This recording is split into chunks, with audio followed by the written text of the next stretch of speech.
ভাঙড়ের দাপটে নেতা আইএসএফের ওহিদুল্লাহ কারিমুল ইসলাম মিথ্যা অভিযোগে আইএসএফের 2 তাজা নেতা গ্রেপ্তার।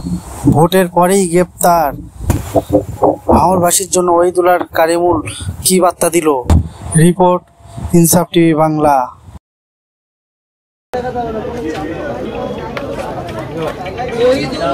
কি বলবেন?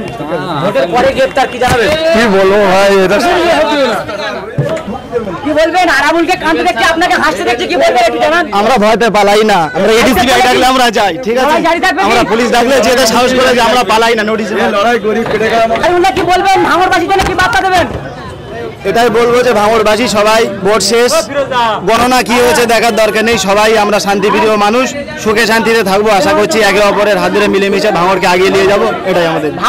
ভাঙড়ের মানুষকে আতঙ্কে রাখছে শাসক দল, কি বলবেন? ঘর বাড়ি ভাঙচুর করছে, তাহলে কি আশ্বাস দেবেন কি?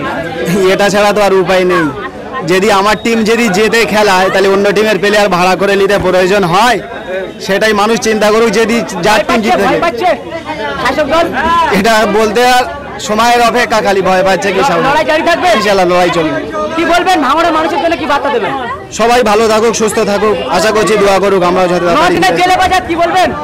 ওসব চিন্তা করি 9 দিন কেন, 9 বছর কাটতে পারি। আমার মাকে জিজ্ঞাসা করবো, মা কি বলে খালি।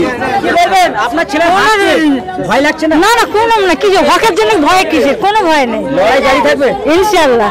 এই ছেলে এত হাসি, আরাবুল আপনারই পাশের এলাকার আরাবুল সাহেব, তিনি যে যা করে করুক, আমি আমার ছেলের আমি হকের জন্য ছেড়ে দিয়েছি। ইনশাআল্লাহ।